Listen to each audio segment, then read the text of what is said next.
Welcome to the Conscious Life of Nature from the New Day lecture by Master Beinsa Douno, Peter Deunov, Vegetarian, Part 1 of 2 on Words of Wisdom.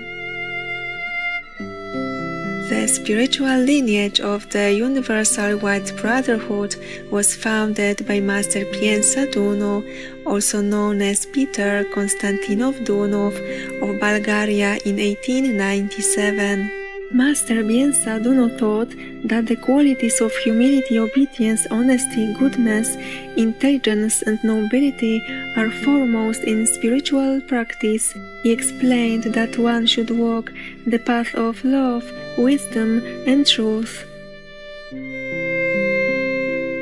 The Universal White Brotherhood believes that God is in everything, in the stones, the plants, the water, the air, the animals, and the light.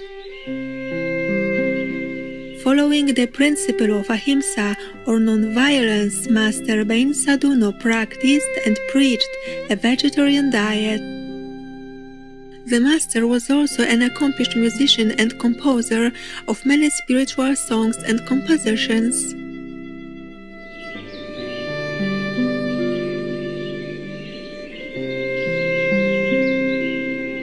Today we will read a selection from Master Beinsa Douno's lecture titled The New Day, held on January 17th, 1940 at the General Esoteric class in Izgrev, Sofia, Bulgaria.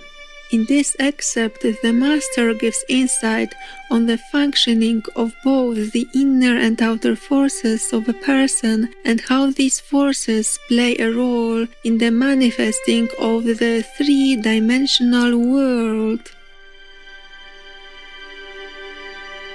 The New Day. New directions in the conscious life of nature, pressure and tension, enlightened life. All conscious people anticipate something good, something beautiful in life. It is the new that is coming, it's already in the air and everyone can feel it. The new permeates the entire life, all speak of it. This expectation of the new is good, but everyone should know the way in which the expected will come. This is precisely what people don't know. Sometimes people want to receive what they expect without making any efforts. Where could the new come from? Is it from nature? It is true that intelligent nature helps people to acquire all blessings they strive for, but they must work solely to achieve them. When people come to know the forces that are at work inside and outside of them, they will be able to balance and use them for constructive purposes and creativity in life. On the physical plane, one of the person's tasks is to deal with external physical pressure. As a countering of this pressure is the internal tension. In general, the force of attraction is related to pressure, while the force of repulsion has to do with tension. When external pressure and internal tension in a person are balanced, one feels healthy, happy, and strong.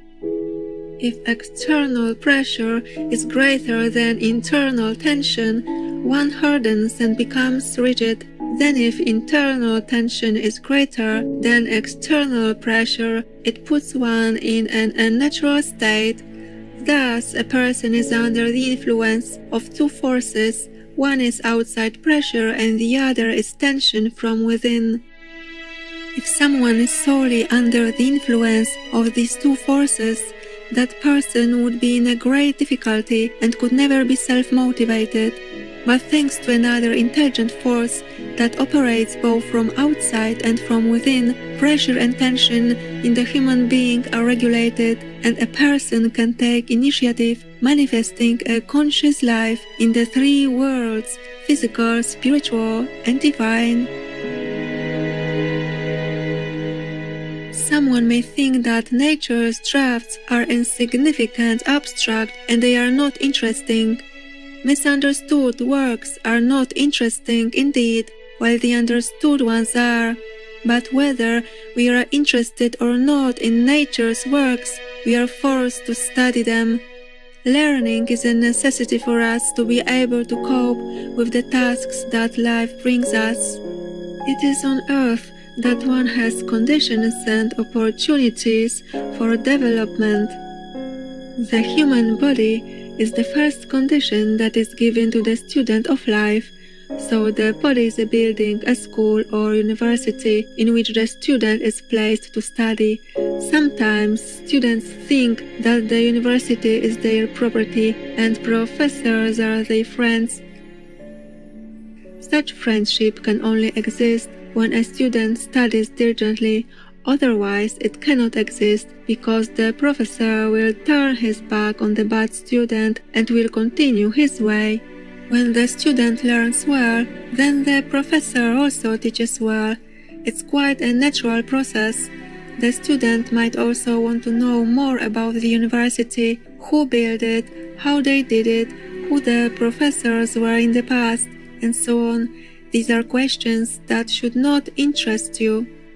Many people of today do not want to study the sciences that are taught in life, but ask who has created the world and in what way. These questions are important, but they are not essential to the student of life. One should first learn to perceive the knowledge that is taught and then apply it. Everyone comes to earth with some inner knowledge, but it's not enough. One should be open and prepared to receive the new knowledge that is coming at any given moment. People need to move in alignment with the new because everything in the world is subject to constant and continuous progress. What's important for every person nowadays is to study life in three aspects: life as a science, life as an art, and life as a force, realizing that they study in the great university of Earth. One after the other, professors come and teach their lessons. You understand some of them, but not all. Why? It's because they speak in three different languages: physical, spiritual, and divine. Physical life is taught in a physical language, spiritual life in a spiritual language, and divine life in the divine language. Therefore, if you want to study life well, you should know all those three languages: physical, spiritual, and divine. The physical world, represented as pressure, is related to the creation of the world through densifying. For matter to be manifested, to become visible, tangible, and suitable for creating forms, it should be densified from a gaseous into a liquid state and from a liquid into a solid state. The physical world's manifestation is a result of the pressure existing in nature. The spiritual world's manifestation is a result of the internal tension, and the divine world's manifestation is a result of the supreme intelligence that regulates both forces, pressure and tension. Without perceiving the world in its triple manifestation, someone may think that everything depends only on the material world, thus believing that it's easy to act and move in life. It is easy indeed, but for those who understand the world, not for the unaware ones. When people are exposed to great difficulties in life without knowledge of how to cope with them, they will be at risk to pass through great misfortunes and sufferings. People need positive knowledge to deal with the obstacles which they alone have put in their way because of their ignorance. Then nature opposes them too. There are no greater obstacles than those that people create by themselves when they ignore the laws of life. The barriers that one encounters on the path of life stem from the lack of understanding, external pressure or outside conditions, and internal tension or inner opportunities. Pressure and tension have their sensible reasons, but as we do not understand them, we think that they are something mechanical. and as a result we have an unreasonable attitude toward them. So a person is placed between the fire of those two forces, external and internal. One is under attack both from inside and from outside, and willingly or not, that one will have to go through that zone.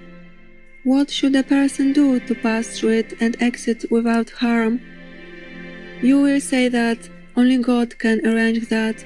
In this case, God implies the sublime intelligence that regulates pressure and tension by harmonizing the physical, spiritual, and divine laws. Some people complain of being extremely nervous and tense. They should not complain but be thankful for the internal tension. Without it, external pressure would have flattened them as a sheet, and if not affected by external pressure, people would have expanded so much that to dissipate into small particles floating in space. Studying physical pressure and tension, one sees that there are also psychic pressure and tension which affect the person's mental life. For example, one bad word spoken to someone can produce either physical pressure or tension in that person. If the word acts from outside, it causes psychic pressure. If a person lets it in, it produces psychic tension, and as a bomb it can explode, causing harm even to the physical body. Those who have not experienced the power of words cannot imagine the impact they could have on a person. For example, a young man returned from abroad to see his parents, thanked them for all their care, and showed them his diploma. But on his way home he met somebody who told him of his father's death. Do you know how these words could have affected the young man? They could have had a devastating effect on his psychic and physical life. Sometimes, without any evident reason, one can suffer a defeat. We have real-life cases of people who have lost their speech and motion as they were walking. What has happened to them? You might say that they got paralyzed. We say that external pressure was greater than they could bear. They befell in a difficult situation and could not handle it. This caused them great worries, anxiety, and disturbance that created a strong inner tension. The two forces within pressure and tension became imbalanced. The person could not cope with them and got paralyzed. Significant viewers, we thank you for your kind company for today's words of wisdom. Please join us again tomorrow for part 2 of this program.